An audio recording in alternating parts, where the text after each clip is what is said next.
নমস্কাৰ বন্ধুসকল, পুনৰ আকৌ এবাৰ স্বাগতম জনাইছোঁ মোৰ এই চেনেলটোত। আপোনালোকৰ বাবে এটি নতুন ভিডিঅ' লৈ আনিছোঁ। আজি আমি আসাম পুলিচ আৰু ফৰেষ্ট ডিপাৰ্টমেণ্টৰ এক্সামসমূহৰ হেল্প হোৱাকৈ আৰু আসাম কম্পিটিটিভ এক্সামসমূহৰ হেল্প হোৱাকৈ কেইটামান জিকে এই ভিডিঅ'ৰ মাধ্যমে আলোচনা কৰিম। গতিকে ভিডিঅ'টো শেষলৈকে চাব বুলি মই আশা ৰাখিলোঁ আৰু ভিডিঅ'টো চাই যদি ভাল পায় লাইক এটি কৰি দিব নাপাহৰিব। চ' আহক ফাৰ্ষ্ট কুৱেশ্যনটো আজি আৰম্ভ কৰোঁ। ভাৰতৰ দীৰ্ঘতম ৰাষ্ট্ৰীয় ঘাইপথ কোনটো?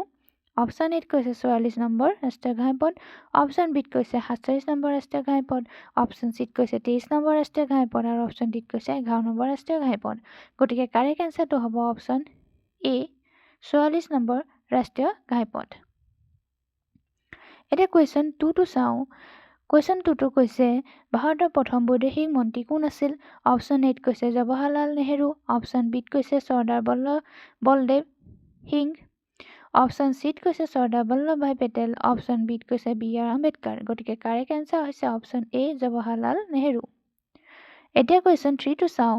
ভাৰতৰ ৰাজ্যসভা অধ্যক্ষ কোন হয়? অপশ্যন এত কৈছে উপৰাষ্ট্ৰপতি, অপশ্যন বিত কৈছে ৰাষ্ট্ৰপতি, অপশ্যন চিত কৈছে ৰাজ্যপাল আৰু অপশ্যন ডিত কৈছে মুখ্যমন্ত্ৰী। গতিকে কাৰেক্ট এনচাৰ হ'ব অপশ্যন এ উপৰাষ্ট্ৰপতি। এতিয়া কুৱেশ্যন 4টো চাওঁ। কুৱেশ্যন 4টো কৈছে ভাৰতৰ প্ৰথম উপৰাষ্ট্ৰপতি কোন আছিল? অপশ্যন এত কৈছে সৰ্বপল্লী ৰাধাকৃষ্ণন, অপশ্যন বিত কৈছে চৰ্দাৰ বলদেৱ সিং, অপশ্যন চিত কৈছে চৰ্দাৰ বল্লভভাই পেটেল আৰু অপশ্যন ডিত কৈছে বি.আৰ. আম্বেদকাৰ। গতিকে কাৰেক্ট অপশ্যনটো হৈছে অপশ্যন এ সৰ্বপল্লী ৰাধাকৃষ্ণন। এতিয়া কুৱেশ্যন 5টো চাম। কুৱেশ্যন 5টো কৈছে ভাৰতৰ সংবিধানৰ কিমান অনুচ্ছেদৰ ৰাষ্ট্ৰৰ নিৰ্দেশাত্মক নীতি, যাক ইংলিছত directive principles of state policy বিষয় উল্লেখ আছে? অপশ্যন এত কৈছে আৰ্টিকল 12 to 35, অপশ্যন বিত কৈছে আৰ্টিকল 1 to 4, অপশ্যন চিত কৈছে আৰ্টিকল 51 আৰু অপশ্যন ডিত কৈছে আৰ্টিকল 36 to 51। গতিকে কাৰেক্ট এনচাৰটো হৈছে অপশ্যন ডি আৰ্টিকল 36 to 51লৈকে ৰাষ্ট্ৰৰ নিৰ্দেশাত্মক নীতিৰ বিষয় ভাৰতীয় সংবিধানত উল্লেখ আছে। এতিয়া কুৱেশ্যন 6টো চাওঁ। কুৱেশ্যন 6টোত কৈছে বিজয়নগৰৰ ৰজা কৃষ্ণদেৱ ৰায় কোন বংশৰ ৰজা আছিল? অপশ্যন এত কৈছে চালুক বংশ, অপশ্যন বিত কৈছে সংগম বংশ, অপশ্যন চিত কৈছে অৰবিন্দু বংশ, অপশ্যন চিত কৈছে তুলব বংশ। গতিকে কাৰেক্ট এনচাৰটো হৈছে অপশ্যন ডি তুলব বংশৰ আছিল কৃষ্ণদেৱ ৰায়। এতিয়া কুৱেশ্যন 7টো চাওঁ। এছিয়া মহাদেশৰ ভিতৰত দ্বিতীয় বৃহত্তম জলভূমি হ্ৰদটোৰ নাম কি?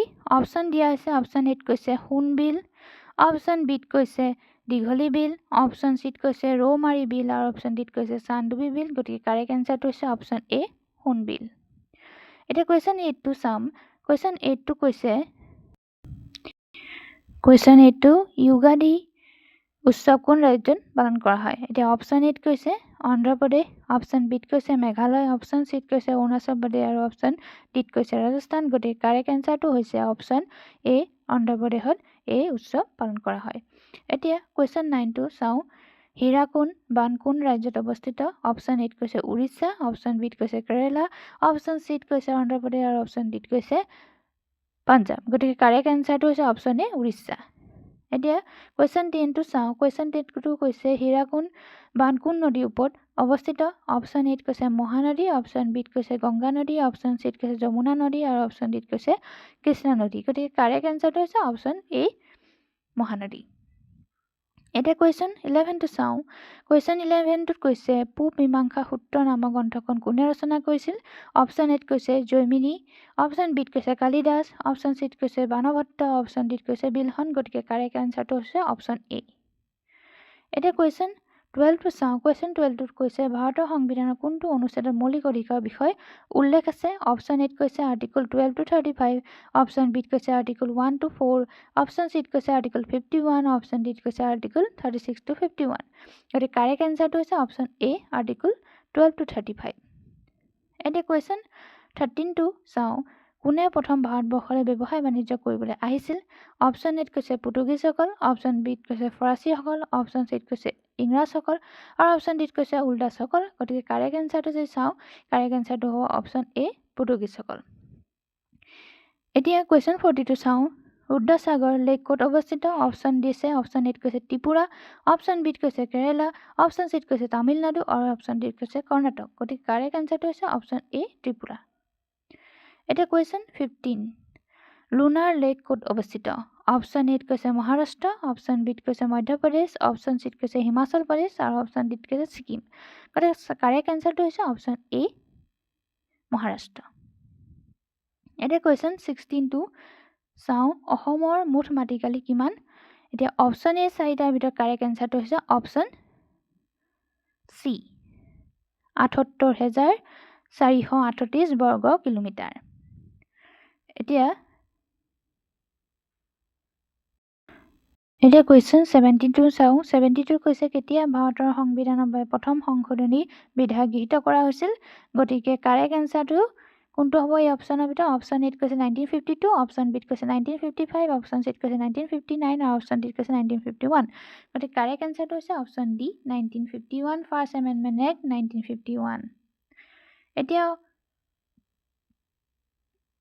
18 টো চাওঁ অসমৰ কোনখন ৰাষ্ট্ৰীয় উদ্যানক পূবৰ Amazon the Amazon of the east বুলি কোৱা হয় অপশ্যন এত কৈছে কাজিৰঙা ৰাষ্ট্ৰীয় উদ্যান অপশ্যন বিত কৈছে দিহিং পাটকাই ৰাষ্ট্ৰীয় উদ্যান অপশ্যন চিত কৈছে নামেৰি ৰাষ্ট্ৰীয় উদ্যান অপশ্যন ডিত কৈছে ৰায়মনা ৰাষ্ট্ৰীয় উদ্যান গতিকে কাৰেক্ট এনচাৰটো হ'ব অপশ্যন বি দিহিং পাটকাই ৰাষ্ট্ৰীয় উদ্যান এতিয়া কুৱেশ্যন 19 টো চাওঁ কুৱেশ্যন 19 টো কৈছে কেতিয়া বন্যপ্ৰাণী সংৰক্ষণ আইন গৃহীত হৈছিল অপশ্যন এ 1872 চনত অপশ্যন চি 1972 চনত অপশ্যন বিত ক'লে 1972 চনত অপশ্যন চিত ক'লে 1990 চনত আৰু অপশ্যন ডিত কৈছে 1870 চনত গতিকে কাৰেক্ট এনচাৰটো হৈছে অপশ্যন বি 1972 চনত এতিয়া কুৱেশ্যন 20 কুৱেশ্যন 20 ত ক'লে অসমৰ ক্ৰান্তীয় বসাৰণ্যৰ নাম কি অপশ্যন এত কৈছে জয়পুৰ বসাৰণ্য অপশ্যন বিত কৈছে দিহিং পাটকাই বসাৰণ্য অপশ্যন চিত ক'লে পভা সংৰক্ষিত বনাঞ্চল আৰু অপশ্যন ডিত কৈছে ওপৰটাউনৰ গতিকে কাৰেক্ট এনচাৰটো হৈছে অপশ্যন বি দিহিং পাটকাই বসাৰণ্য গতিকে এই 20টা কুৱেশ্যন আজি এই ভিডিঅ'ৰ মাধ্যমে আমি গম পালোঁ কেইটামান জিকে আশা কৰিছোঁ ভিডিঅ'টো চাই আপোনালোকে ভাল পাইছে আৰু নেক্সট ভিডিঅ'সমূহ চাই থাকিবলৈ মোৰ এই চেনেলটো যদি এই পৰ্যন্ত ছাবস্ক্ৰাইব কৰা নাই চ' প্লিজ ছাবস্ক্ৰাইব দিছ চেনেল আগলৈ এনেধৰণৰ ভিডিঅ'সমূহ মোৰ এই চেনেলত আহি থাকিব গতিকে আপোনালোকে এই চেনেলটো ছাবস্ক্ৰাইব কৰি থ'ব নাপাহৰিব চ' আজিলৈ ইয়াতে শেষ কৰিছোঁ ভিডিঅ'টো চাই যদি ভাল পালে লাইক কৰি দিব নাপাহৰিব চ' আজিলৈ ইয়াতে শেষ কৰি নতুন এটি ভিডিঅ' লৈ আহিম পুনৰ আকৌ আপোনালোকৰ বাবে চ' ছাবস্ক্ৰাইব কৰিব নাপাহৰিব থেংক ইউ